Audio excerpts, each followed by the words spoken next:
धनानि भूमौ. पूर्वी बँका नव्हत्या, मग धन कशात ठेवायचं? कमवलं, खड्डा केला, पुरून टाकलं,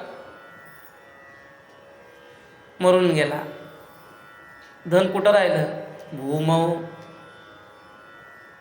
आवडीनं माळेगावच्या यात्रेत जाऊन गाई म्हशी दरवर्षी दोन दोन वाढवत राहिला, मेला. गाई म्हशी कुठं राहिल्या? पशवश्च गोष्टी कोट्यातच राहिल्या.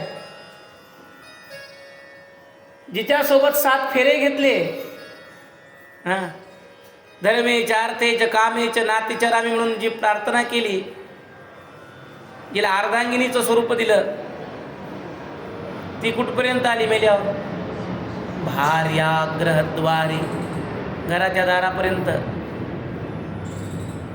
पाहुणे मंडळी, माझे जवळचे मित्र कुठपर्यंत? जनस्मशाने, मसनवाट्यापर्यंत. मेलेला कुठपर्यंत?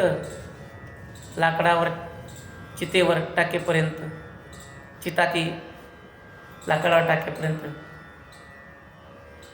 आणि एकदा पेटून दिलं, माणसंसुद्धा निघून येतात. मग त्याचं कर्म फक्त त्याच्यासोबत येतं, बाकी काही येत नाही. बरोबर? इथं बसलेले तुम्ही मी या प्रसंगातून एक दिवस जाणार आहेत, लक्षात ठेवा. हा जो प्रसंग आहे ना, मी जो सांगतोय तुम्हाला, या प्रसंगातून इच्छा जरी नसली, किती आधार कार्डवर वय कमी करून घेतलं काय आणि वाढवलं काय, एसटीच्या तिकिटात कमी जास्तपणा होईल,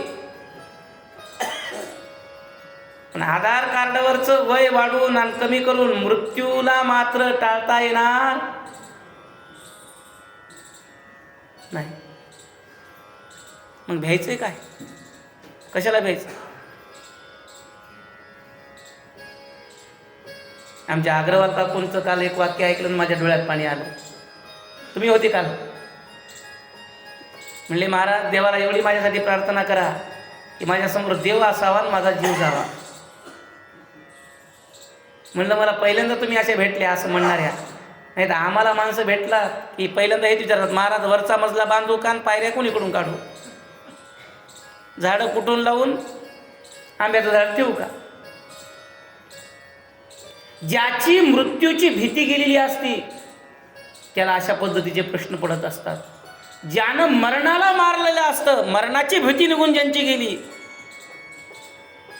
त्यांचा हा प्रश्न असतो. म्हणून आपण या सोहळ्यातून, या प्रसंगातून, या वातावरणातून जाणार आहेत.